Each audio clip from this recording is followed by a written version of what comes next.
Welcome to Whaler Talk with Erwin Peter Hindle from Examiner.com, and our special guest today is Senior Vice President of Business Operations, Mark Willand.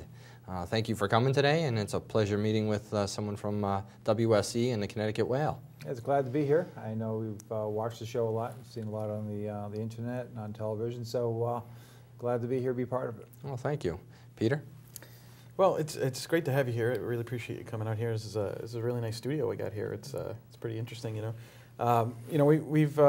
We've talked to you before, but you know, to people that maybe didn't see the last show we did with you, can you talk to us a little bit about how did you got attached with the Whaler name when you were a kid and coming to see the New England Whalers, and then how it the history behind it? Yeah, a little unique as far as Whalers fans are concerned, because I actually watched the first ever Whaler game on Channel 56 in Boston back October 12th of 1972. So watching as a kid, it was a very exciting experience, because at that time hockey was king in Boston, and the Whalers came on, and the first game they played against a team called the Philadelphia Blazers, which had hockey luminaries like Andre Lacroix and Derek Sanderson and Bernie Perrant. So it was very exciting, and I just fell in love with it right off the bat. I mean, I really enjoyed it, and would go to games at the Boston Garden or Boston Arena with Boy Scouts and things of that nature, and I became a real fan.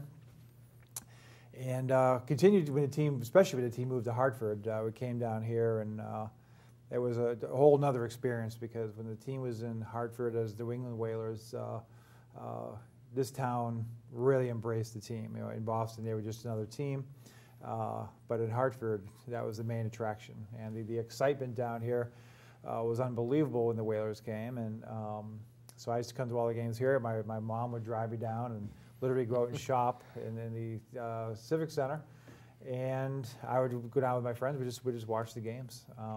As time went on, I was going to school in Worcester, Mass. I was offered in 1984 internships with the Patriots, the Celtics, and as it turned out, the Whalers.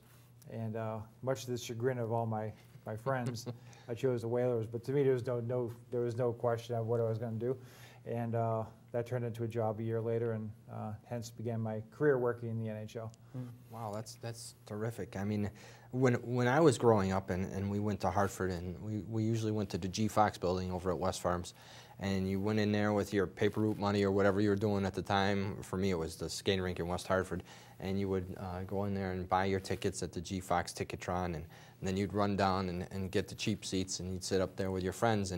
And I tell you, I remember that senior year when the Whalers got into the playoffs, and the people, the energy. When you looked at all the people out front, and you see it today with before the Connecticut Whale games, but you see that atrium just filled with people, with Chuck's Steakhouse. I think On a Roll was there, where I used to get my lunch sometimes, and it was great to see just the energy. Going into Hartford, there was traffic. You were happy to have traffic, and I could only imagine what it was like to work for the Whalers back then. Well, it was great. I tell you, I was. I'd come into work down Route 84, and I'd go over that ridge, and I'd look at Hartford, and I'd say, hey, it's the big leagues, man. It's great. It's this place where Mario Lemieux is, and Wayne Gretzky's going to come into town, and Gordie Howe. We had the All-Star game here, Canada Cup, and you name it. But even back in the WHA days, I'll tell you, the building, the original building, had a capacity of 10,507. And when you get to Saturday nights or your bigger games, the place was always filled. And it was enthusiastic. That was the best part about it. The fans weren't cynical. Because I used to go to Bruins games all the time. It was a different crowd, to be sure. But what I always remind people is that Hartford had no appreciable pro hockey at all, ever. I mean, so when you talk about tradition, it literally started in February 18th of '75 when the team opened the building against the San Diego Mariners, and our good friend Gary Swain scoring the opening goal to win that game 4-3.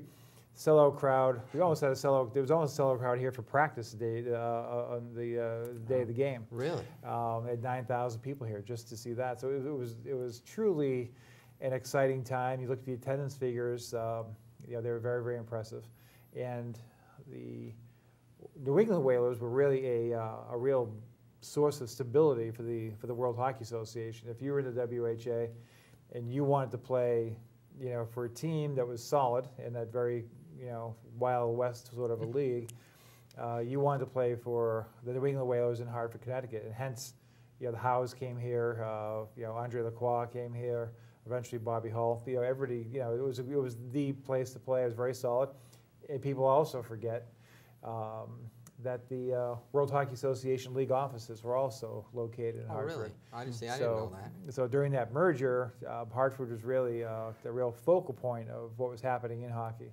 And so, yeah, it was great to be a fan of the team. Even in the early days, the team struggled badly in the early 80s. Again, the sport was good. Then, of course, we came into the 80s and mid-80s and started to take off from there. But I truly appreciate the history of the team from a historical standpoint. People forget about those WHA years, and naturally they ended in 1979, quite a few years ago. But it was a great time, and the team actually spent the very little time in the city of Hartford because you moved here halfway through the 74-75 season, played a couple years, and the roof caved in, and then literally didn't come back till halfway through the first NHL year in 79-80. But that fact alone, which hard to replicate anywhere else, where you would have a team in a league like the WHA, the roof would literally cave into the building. Yeah. The team would, go up the road 40 miles or so and thrive, and fans from Hartford are the ones supporting it for the most part, and then allow the team, in a stroke of unintended luck, rebuild the building to NHL capacity. The fans supported the team all the way up to Springfield. So when the NHL came calling in '79, the Whalers were ready to go. And of course, a lot of that has to do with Howard Baldwin. Probably just about all of it has to do with Howard Baldwin at that point. But it said a lot for the city of Hartford and a lot for the fans that they had that happen. Right. And it was true because, you're right, there was sort of an enthusiasm, even into the NHL day, even when the team was kind of doing poorly. You always had that fan support. Just an example, I take public transportation in Hartford. I work in Hartford, but just to avoid the parking fees. So I take sure. But I mean, I meet a lot of different people. And of course, I've always got a Whaler jacket on or a Whaler hat, and they say, I used to be a season ticket holder, or I used to go to 5-10 games. And I think that's the point of it, is it's not a huge market, but it's a large enough market where even the casual fan is going to come in 5-10 games, and they can participate in National Hockey League. It was just I remember the 20 game plans that people would buy. Right. They'd pick them up like that because it wasn't a season ticket commitment. Right. But it was 20 games that people would be there for, for an extra, ticket holder. Right. And in the end, it was just great Yeah. to watch. Like you said, I was at the NASCAR event last year, and I sat there with my Whalers hat on, and I always bring it up on purpose. And I brought it up there, and there were some Montreal fans right behind us. And I thought they were going to start something. They said, Whalers. I said, you got a problem with the Whalers? And he said, no, we want to know when they're coming back. I said, they're coming back soon. It's all a matter of time. And so it was great. We had some great dialogue. We were talking back and forth all night. We were talking about the, Guy Lafleur. We were talking about the teams of the 80s. And it was a great time. You meet some really nice people up there.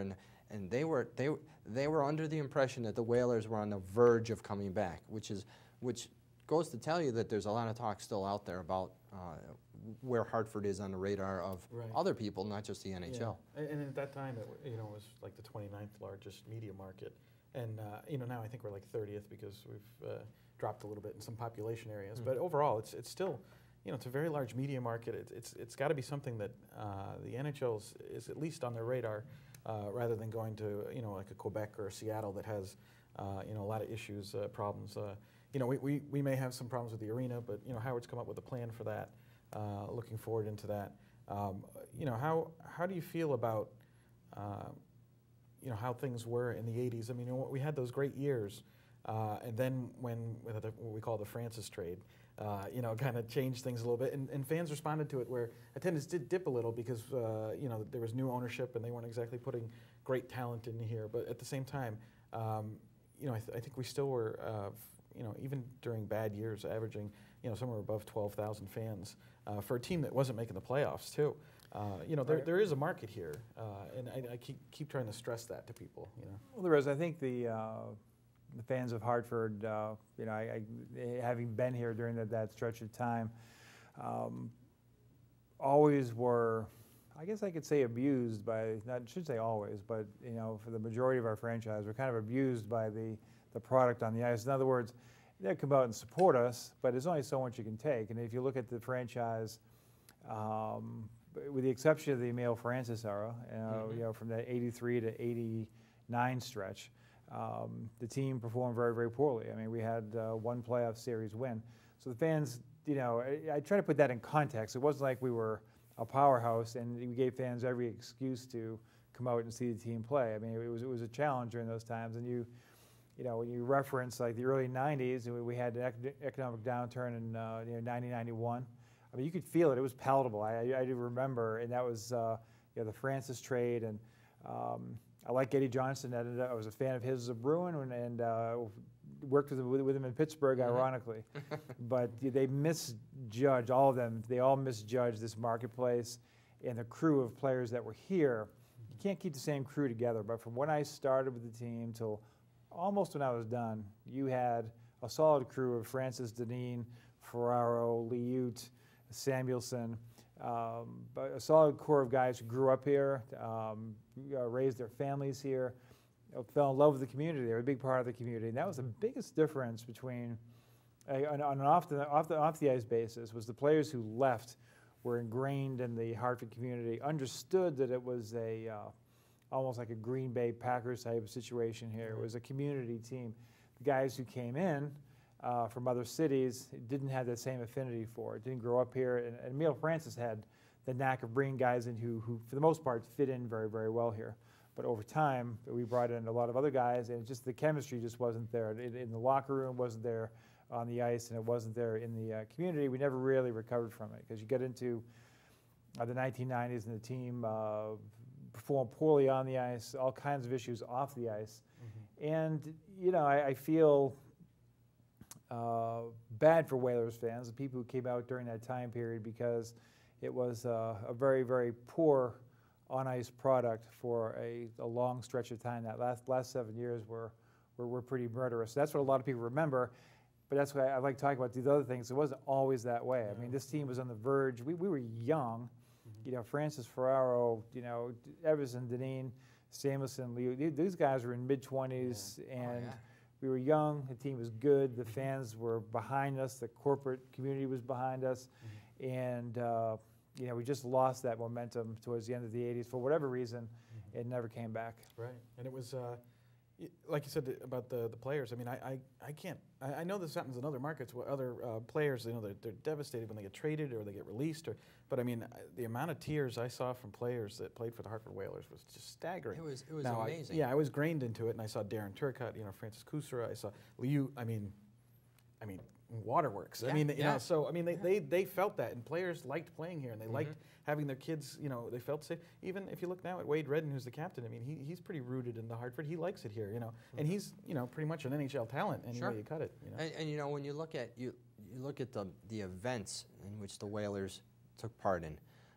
I met a guy who is an attorney in Norwich, and he took care of the public relations with the, I don't know if it was the Booster Club or something related to him out in Vernon when they did the softball league out there. Right. And this guy was doing that. He'd be out there taking care of organizing that whole situation, and he wanted to bring a busload of people over to the Whale Bowl, and he brought over about 15 people to the Whale Bowl, and he says, "This is it.